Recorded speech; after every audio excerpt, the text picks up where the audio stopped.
السلام علیکم ورحمۃ اللہ وبرکاتہ۔ میں ہوں آپ کا میزبان حکیم محمد الیاس۔ آج ہمارا ایک اہم ٹاپک ہے۔ اس دنیا میں بہت سے انسان اس مرض میں مبتلا ہیں۔ یہ ہمارا ٹاپک بواسیر کے بارے میں ہے۔ آج کل نوجوان نسل اس مرض میں بہت زیادہ مبتلا ہو چکی ہے، یعنی خونی اور بادی بواسیر میں۔ یہ جو بواسیر ہے، اس میں کچھ لوگ کافی غلطیاں کر جاتے ہیں کھانے پینے میں۔ جب معدہ خراب ہو جاتا ہے تو اس وقت یہ مسئلہ پیدا ہو جاتا ہے۔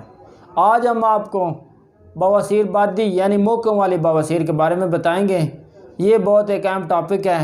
اس کا جو ہے اسباب کیا ہیں اور اس کا علاج کیا ہے، اور ہم نے خود اس کو کیسے ہینڈل کرنا ہے، انشاءاللہ چند ہی منٹوں میں بہت اہم واضح پوائنٹ کے ساتھ ہم آپ کو بتائیں گے کہ بواسیر بادی، اس میں مریضہ کو یا مریض کو یعنی موقع وغیرہ نکل جاتے ہیں پخانے کی جگہ، یعنی مقد پر، اینتھریکس پر۔ تو اس کا جو سبب جو یہ ہے کہ خشکی سردی کی زیادتی ہو جاتی ہے۔ مریض زیادہ تر ایک ہی جگہ پر بیٹھا رہتا ہے، اور زیادہ تر جو میں نے دیکھے پیشنٹ ہمارے پاس ہیں وہ ٹرک ڈرائیور تھے، یا پھر زیادہ ایک ہی جگہ پر یعنی اے سی والے روم میں بیٹھنا اور سرد اشیاء کا استعمال کرنا، اور اس کے ساتھ بار بار ٹھنڈے پانی سے اس سے استنجا وغیرہ کرنا، اور اس میں تری اور کھٹی اور بادی چیزوں کا زیادہ استعمال وغیرہ شامل ہے۔ یہ موقع کیسے بنتے ہیں؟ یہ ایک اللہ تعالیٰ نے جگر، دل اور دماغ، یہ اللہ تعالیٰ نے یہ نظام پیدا کیا ہے۔ جب جگر میں ٹھنڈک ہو جاتی ہے تو اس کے ساتھ ساتھ جب عضلات میں جب تیزی پیدا ہوتی ہے تو خشکی بڑھ جاتی ہے۔ جب یہ شدت بڑھ جاتی ہے تو اس وقت جو ہے ہلکی ہلکی مقد کی جگہ پر خارش ہونا شروع ہو جاتی ہے۔ جب یہ خارش ہوتی ہے تو چند ہی دنوں میں وہاں پر موقع وغیرہ بننا شروع ہو جاتے ہیں۔ جب یہ موقع بن جاتے ہیں تو مریض یا مریضہ شرم و حیا کی وجہ سے کسی کو یہ بیان نہیں کر پاتی۔ جب یہ مرض لانگ ٹائم رہے تو اس وقت جب یہ بہت زیادہ تکلیف ہوتی ہے مریضہ یا مریض کو، تو اس کے بعد اس کی علاج کی طرف توجہ کی جاتی ہے۔ اس وقت یہ مریض کرونک ہو چکا ہوتا ہے، یعنی پرانا ہو چکا ہوتا ہے۔ آج میں آپ کو ایسی دوائی بتاؤں گا، ایسا علاج بتاؤں گا، یعنی جب سٹارٹنگ پہ ہی مقد میں یعنی مقد پر خارش ہونا شروع ہو جائے، اور اس کے ساتھ ساتھ یعنی ہلکی پھلکی قبض رہنی شروع ہو جائے۔ بہت زیادہ ایسی میڈیسن لوگ استعمال کرتے ہیں جو اس سے تو وقتی قبض ٹھیک ہو جاتی ہے۔ انگریزی میں بہت زیادہ اینٹی بایوٹک کا استعمال کیا جاتا ہے، جو آئنٹمنٹ ہوتی ہیں وہ مقد پر لگائی جاتی ہیں۔ کچھ تو زائلوکین یا لیگنوکین جو ہوتی ہیں وہ بھی پیشنٹ کو لگوا دیتے ہیں، تو عارضی فائدہ ہوتا ہے۔ آج ہم آپ کو یہ جب جگر اپنی حرارت صحیح طرح کام کرنا شروع کر دے گا تو یہ سکریشن جو جسم میں سکریشن بن چکی ہے، یعنی خون میں اس کا زہریلا مادہ وہاں سے پھوٹ رہا ہے، یعنی مقد کی جگہ پر، وہ اور امبیلنسنگ خون کی خرابی کی وجہ سے یہ مسئلہ ہوتا ہے۔ تو اس صورت میں ہم نے پیشنٹ کو یہ بتانا ہے کہ آپ نے کون کون سی چیزیں پرہیز کرنی ہیں اور کیا کیا چیز کھانی ہے۔ پہلے آپ جو ہے نسخہ ہمارا سماعت کر لیجئے، یہ آپ نے بنا لینا ہے، اور آپ نے روزانہ ایک کیپسول 250 ملی گرام کا اور 500 ملی گرام کا، یعنی جب تک آپ کو نارمل روٹین سے رفع حاجت نہ ہو اس وقت تک یہ آپ نے ایک کیپسول روزانہ رات کو گرم پانی سے استعمال کرنا ہے۔ سب سے پہلے یہ 3 چیزیں آپ نے لے لینی ہیں۔ ریٹھا، یہ جو ہے 1 تولہ، ریون سارا 1 تولہ، اور مصبر 1 تولہ۔ اس کی آپ نے 250 ملی گرام کے کیپسول بنا لینے ہیں اور 500 ملی گرام کے۔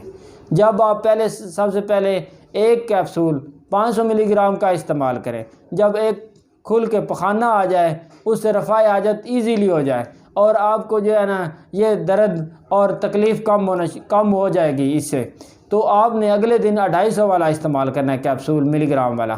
تو انشاءاللہ اگر اس سے نہیں فرق آتا، یعنی قبض اس سے ٹھیک ہو جائے گی تو ٹھیک ہے، وگرنہ آپ نے 500 ملی گرام کا ایک کیپسول، اس میں تھوڑی سی کم جو میڈیسن بھر لیں، تھوڑی سی نرم رکھ لیں، تو آپ نے یہ کیپسول روزانہ رات کو تقریباً 1 ماہ تک استعمال کریں۔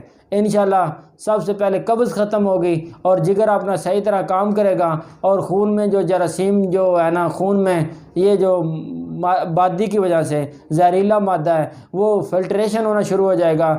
چند ہی دنوں میں یہ بواسیر جو ہے نا، منہ قبالی یہ ختم ہو جائے گی۔ اس کے ساتھ ساتھ آپ نے اس کے لیے پرہیز جو ہے نا، صبح اگر آپ انڈا فرائی استعمال کر لیں اور بھنے ہوئے چنے استعمال کر لیں یا چنے کی روٹی وغیرہ استعمال کریں، تو اس کے بعد دوپہر کو ساگ اور ٹماٹر، اور اگر آپ نے گوشت کھانا ہے تو بکرے کا گوشت، اس میں کالی مرچ ڈال کے اس کی تھوڑی سی یخنی وغیرہ استعمال کریں، اور شام کو یہ غذا جو ہے نا، آپ نے شام سے پہلے یا شام کے فوراً بعد استعمال کرنی ہے، اور اس میں آپ نے تری اور کھٹی اشیاء یہ آپ نے اس سے پرہیز کرنی ہے۔ انشاءاللہ جو لوگ زیادہ تر اے سی میں یا زیادہ تر ایسے کمرے اے سی والے میں بیٹھتے ہیں تو وہاں پہ یہ خشکی سردی کی شدت ہو جاتی ہے، جس سے جگر میں یہ مادہ پک جاتا ہے، تو ان لوگوں کو واک بھی کرنی چاہیے اور جو ہے نا ایسی اشیاء استعمال کرنی چاہیے، بادی اشیاء سے مکمل پرہیز کرنا چاہیے، اور جو آپ کو غذا بتا دی ہے انشاءاللہ چند ہی دنوں میں بواسیر کا نام نشان بھی ختم ہو جائے گا۔ لیکن یہ آپ کو تھوڑا سا یہ ہے کہ ٹائم کے ساتھ ساتھ ہی ختم ہوتی ہے، تھوڑا سا برداشت کرنا پڑے گا، اور ایک ماہ سے 1.5 ماہ تک یہ آپ استعمال کیپسول کریں۔ اگر آپ کو پخانا زیادہ ہے، ایک پخانے سے زیادہ ہے، تو فوری پخانا روکنے کے لیے ایک جو ہے نا سیاہ پتی کا یعنی چائے کا کہوا پی لیں، فوری پخانا رک جائے گا۔ اگر زیادہ کسی پیشنٹ کو اگر زیادہ پخانا لگ جائے تو اسہال وغیرہ لگ جائے تو یعنی قبض جو ہے نا اس سے، تو اس کے بعد جو ہے نا اتنا ہی نارمل کیپسول کی ڈوز رکھ لیں جس سے ایک ہی پخانا ہے، انشاءاللہ چند ہی دنوں میں یہ زہریلا مادہ اندر سے ختم ہو جائے، کیونکہ ہر بندے میں بواسیری مادہ ہوتا ہے۔ جب یہ مادہ اپنی اس سے بادی اشیاء کھانے سے اوور ڈوز ہو جاتی ہے، اس کی جو ہے سکریشن بڑھ جاتی ہے، تو خود بخود یہ پین شروع ہو جاتی ہے۔ تو اس کو آپ کو تفصیل سے بیان کر دیا گیا ہے، اور انشاءاللہ آپ یہ نسخہ بنائیں اور انشاءاللہ دعا میں یاد رکھیں۔ والسلام۔